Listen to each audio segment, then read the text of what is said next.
So I did a video like this for my films, so I just thought I'd do it for my TV shows as well. So this is one line reviews of all of the TV shows that I watched this year.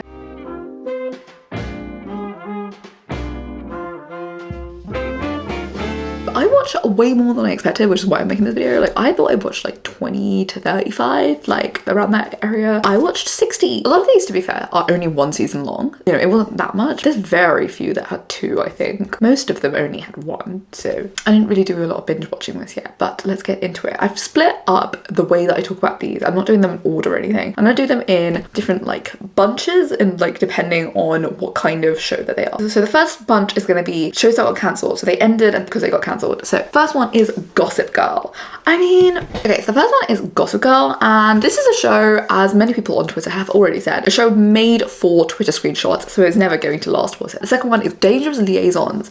Beautiful gowns. I do think that I now need to watch the movie because I don't know how the story ends and I don't want to read the book. The Shadow and Bone. I will miss The Crows from the bottom of my heart. I do think that this show was very clever to merge book 2 and book 3 together so that they could like end the story. They were just very sure on their cancellation. I am very sad to see such an excellent cast that was going to be The Crows not be able to do anything with The Crows. So yeah. Number 4 is the other two. So this got cancelled for abuse during production. So this is unbelievably unserious considering the type of show this is. This show understood the industry in ways that I couldn't even like really dream of. It really could only come from people who've been in the industry for so long. That's why the writing in this was so good. You will be missed, but my god, I can't believe that production abuse was the reason this got cancelled. Wow. Number 5 is The Summer I Turned Pretty. This should have been 3 movies that came out over the course of 3 different summers. That's how this should have been. I don't know why they made them into shows. No one even really liked the books. So I read the other series, so To All the Boys I Loved Before, and I never read these books because everyone always said they were bad. So I was like, oh, I don't want to read that. I'd rather read this. I don't know why they even decided to make them like this. It just doesn't make any sense. The last one is the biggest casualty of the cancellations of this year, and that is The Great. I will mourn this show like I would a child or a sister. Like, I loved this show. This was one of my absolute favorites of all time. The costuming, the script, the set, the cinematography, the direction, the acting. I yearn for this in ways that no one could ever imagine. Rest in peace to The Great. You were one of the best. I'm not sure this got cancelled or not, and that is Alice in Borderland. I watched all of it this year and I'm not sure where it's going. It was excellent. It was very entertaining. So much rambunctious fun. Bring this back. This was so good. This was for the Sword Art Online generation. The next bunch I'm going to talk about are shows that ended but were meant to end. So these were like made to end this season. The first one is His Dark Materials. This was heartfelt in all the right ways. It had such a nice moral and strong story at its core, and I really was glad it was remade. So obviously this is the Golden Compass story and they redid it into a show. Really liked it. It was really good. I would recommend if you like magic shows about children. This next one is Dead to Me. This last season was so mid. It had none of the charm that the others had, and the writing falls flat in such a sad, undefined and deflated way. So Sanditon, we really didn't need another season of this because it just did the same thing as the last season, but I guess it was okay to see everyone come back together one last time. This happened, I guess. Like, Charlotte Ritchie, you didn't need this girl. Like, why were you in this? Succession. Kind of the best to ever do it. Unbelievable amount of talent in every corner and pocket of the show. Just wow, I can't believe this exists and it's something that we can go back and watch all the time. So was this last season written by like a weasel who had a 1 page of final draft up? I don't know. What the fuck was happening during this season and why would it happen this way? A cancellation would have been less embarrassing than what we had to watch. Marvelous Mrs. Maisel. Rest in peace to my beautiful girl. This last season felt so stupid, but at least when it was good, it was really good. Never have I ever. There is a whole lot of bad lost seasons, even where the ending is planned. Usually when endings are bad, it's because they've had to like cut production and we don't know what's gonna happen. This had time to wrap up, but it just did it badly. It didn't need to be a will they won't they season. Every other season of Never Have I Ever has been a will they won't they season, and this just like didn't need that extra added thing. They did it already. They will they won't they did. It happened, so just show us the relationship. Playing in our face for no reason will be the reason no one watched this season. Ragnarok. I don't know if anyone watches this. What was going on? I need someone to explain it to me like I'm 7 years old. And I only really watched this show because I liked repping my scam darlings. Sex Education. Another flop ending. I don't know why they keep bringing in new people and then doing nothing with with them. There were already loads of threads in this show that were leading up to be wrapped up nicely here. It would have taken the whole season to wrap those things up, and I just feel like they should have really put in more effort into doing that. It just is like a meaningful send-off means nothing to these clowns. Like, please, this was a great show, had a lot of incredible characters. Why didn't we spend more time with them? Ghosts. Send-offs do mean something to my friends' ghosts, though. This season, to me, was far less funny than any of the other seasons, but it was still, you know, an engaging watch. I don't love this ending, but it was satisfactory and emotionally grounding at the very least. The last thing I watched as it ended was The Crown, and they wanted you to like William so fucking bad. And the only reason anyone likes William is because of Diana, right? They give him a lot of sympathy because of Diana. Diana likes William in the narrative, so we like William because Diana likes William, and obviously we like Diana. But William's link to relevancy and niceness is severed the minute Diana dies. But the show claws at the hope of revitalizing William. No one likes William. Like, that bitch is alive, so kick him and step on him when he's down, or step off and end with conviction at Diana's funeral. I don't know why they kept going. It was just stupid. The next batch I'm going to talk about are shows that were only even meant to be one season. So these are just mini series that I watched and they concluded. The first one I watched is the K-drama Little Women. What is it with K-dramas? It's never sticking the landing, because this starts magnificently and then just Second one is Boba Fett. What was the reason? What was the reason for this? The third one, Obi-Wan. Sorry, I meant what the fuck was the reason for this? Enough with the Skywalkers. Enough. We don't need any more bloody walkers. Enough. There's millions of years in the galaxy and we just have to do the Skywalkers again. The next thing I watched was Queen Charlotte, like the Bridgerton spin-off thing. And I feel like this was setting up for something other than this. Like, something in the future of the Bridgerton universe rather than being contained here, because I truly didn't care about this.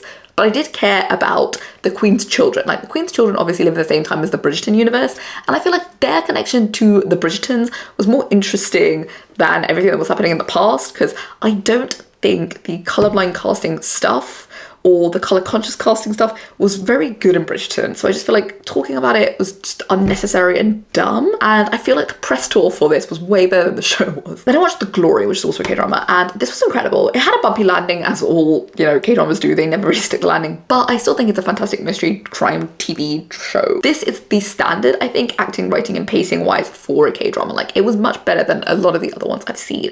Especially since the only thing that doesn't stick the landing is probably like the last 2 episodes rather than like the whole last 5 or something. War and Peace, the BBC miniseries. I was never going to read War and Peace. I don't really care to read it either, so I just thought I'd watch it, and thank God that I did.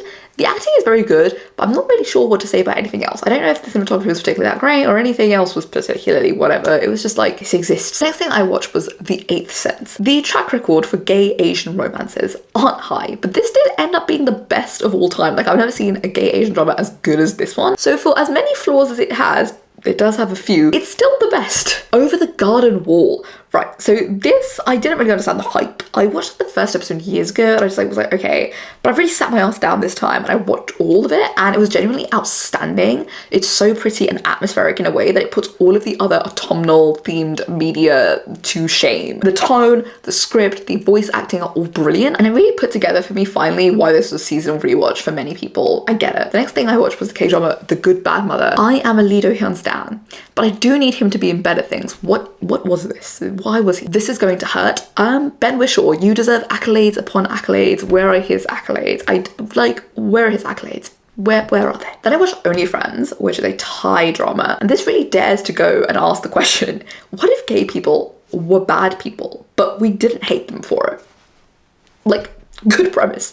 I think the writer/director for this was very good. He's very exciting and I can't wait to see what he creates next. Then I watched King the Land, which is straight garbage. Yeah, that's all I have to say. Then I watched My Liberation Notes. This was somber and resolute in a way that I never really thought about. It brought up feelings that I've never really had before, and the writing is sucker punch intense with such mellow delivery though. It was a show that was made for autumn and to comfort people who feel like they're falling behind. Then I watched The Worst of Evil. I need an investigative report done on what happens in Korean drama writing rooms that make episode 11 to 16 so hard for them. Also, Ji Chang-wook, who is the main character in this, should stick to action. I have never once needed him to romance as much as I like watching him roundhouse kick people. Enough romance, Ji Chang-wook. Get your ass on an action set. So the next bunch is all of the things that are still running. So this will maybe have another season, maybe not, I don't know. I think most of them have got a renewal. Some of them I'm just not sure about. So we'll see. The first one is Andor. Andor, it's literally the best thing to come out of the Star Wars Lucasfilm agenda for a very long time, and I can't believe this actually followed Obi-Wan. Like, what an incredible increase in quality. Next thing is Abbott Elementary. I think she might have to fire all of her cast, considering they're all the worst, but they're all very good at their jobs, unfortunately, so I don't think she will. Yellow Jacket, it was good, and then all of a sudden it wasn't good. So season 3, we'll see how it goes. Then I watched Exo Kitty. Every think piece that is born out of this show is a descent further into hell. Enough think pieces, no more discourse, please. Okay, the writing just sucked, and I have no idea what this was trying to emulate, aside from like Mindy Kaling. And the last I checked, she wasn't a producer on this, so all of the Mindy Kalingisms that are contained by the fact that Mindy Kaling is a producer just was let to go rampant here, and that made it really just garbage. It was very bad. The Last of Us, this really made me realise Zionists are all around us and that this didn't have enough action for a zombie show. Like, where was the fighting? This is about zombies, guys. And the next thing was The Bear. So all hell the king. The Bear, oh my god. I love the show so much. Every facet of the show is just planned meticulously and rigorously. The music, the acting, the cameos, the cinematography. I was so into kitchens and restaurants that after I finished watching this, I literally read Kitchen Confidential by Anthony Bourdain. That's how much this meant to me. Then I watched Bad Sisters, which is like if Big Little Lies was Irish and a little bit more comfortable to sit in. Then I watched I Think You Should Leave. For many of the skits on this show, I think I'm clearly not the target audience, but for the ones that I am the target audience, I must laud Tim Robinson with praise for days. From what I just looked at on Twitter, he just won an Emmy, which makes him an industry guy now. Good for him. He deserves this. Then I watched Industry. The new generation of stars that we get will be from this show. The show and the acting on the show, my god. Do I understand what's happening on the show? No. But the acting on the show, insane. Then I watched Good Omens. It's gay, and I can't wait for it to be even gayer. I can't believe that's something I'm allowed to say about something. Heartstopper. It's cute, but I kind of wish it had a bit more soul. I think the webtoon is just better because it's okay to focus on the main two characters and not anyone else, because the webtoon is just structured like that. It feels like an English Disney Channel show. I really like the webtoon, and I've been reading it for years, so I don't want to knock it because I have tried it and I do like the show, but I do think the fact that these 16-year-olds don't drink alcohol and they live in England is a little odd. That's my only thing that I have with it. I'm like, why do they not party more? Then I watched Only Murders in the Building. The show is a shell of what it once was, but I am a snail that comes home when the rain is done. Do you get what I mean? Like, I like the show. I don't love the show, but I will keep watching the show. Then I watched The Wheel of Time. Who else is watching this aside from me? I don't know anyone. No one is discoursing about this at all. I don't know anyone else is talking about it. This season had some incredible moments and then a whole lot of nonsense. Like, there was a lot of bad moments, a lot of boring stuff as well. One Piece. I didn't realize One Piece got down like that. It's very entertaining. I don't want to watch One Piece though, like the actual anime, just because it's so long. But like, Luffy and his whole philosophy, based. The Sandman. I need him.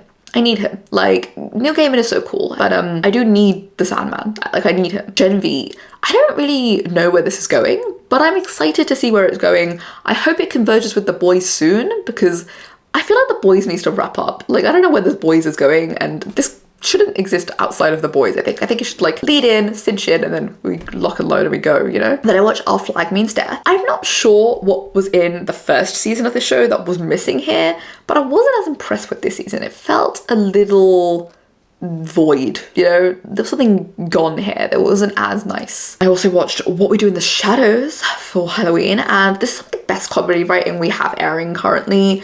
Vampires in New York doing gay shit, and it's actually funny without being cringe, without relying on weird cringe shit. I used to pray for times like this. I can't believe we get to watch this show every year. Invincible. This took me a while to get adjusted. I feel like some of the writing begins quite clunky, like a baby learning to walk. It doesn't really successfully pick up from the home run cliffhanger ending that the season 1 gives it, but it is excellent nonetheless. Less people watch this, but I think people should persevere with this season. It is good, but it does take a while to get running. Then I watched The Gilded Age. Julian Fellows might be a racist Tory, but my god does he know how to make a period drama. I love when the writing, you know, weaves in everyone's storylines together and that everyone is just such a terrific actor. Like, everyone's so good.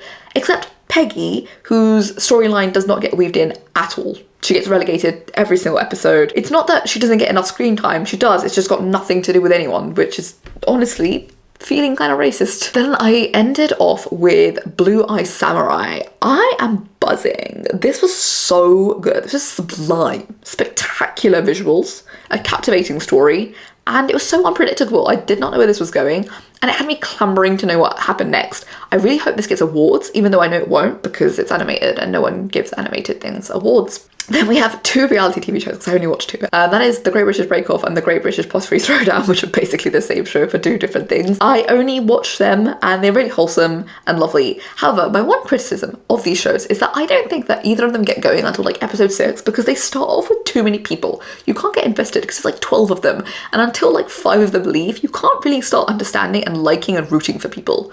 Which is a weird thing to say for a show like this, but it's the same thing for all shows, I think. Like RuPaul has that problem as well. Then I have a couple which I just haven't finished yet. So Harley Quinn, thought that was really quirky. I will finish it, but I don't know when. I did like it, but I do think the seasons 1 and 2 are better than season 3, and I didn't want to finish season 3. Twin Peaks, I think it was really freaky, but it takes me a long time to watch it. Like, it's something that you have to really sit with and process, and I don't know when I'm gonna really be in the mood for this. 3, Percy Jackson, obviously it's still airing. It's shaky. I don't know how much I like this. It doesn't have as much warmth, joyful funniness that I think this book does. Number 4, as the last show that I started but didn't finish, is Arcane. There is such unrelenting needle drops in this show. Such a weird show. I don't really understand why people love it.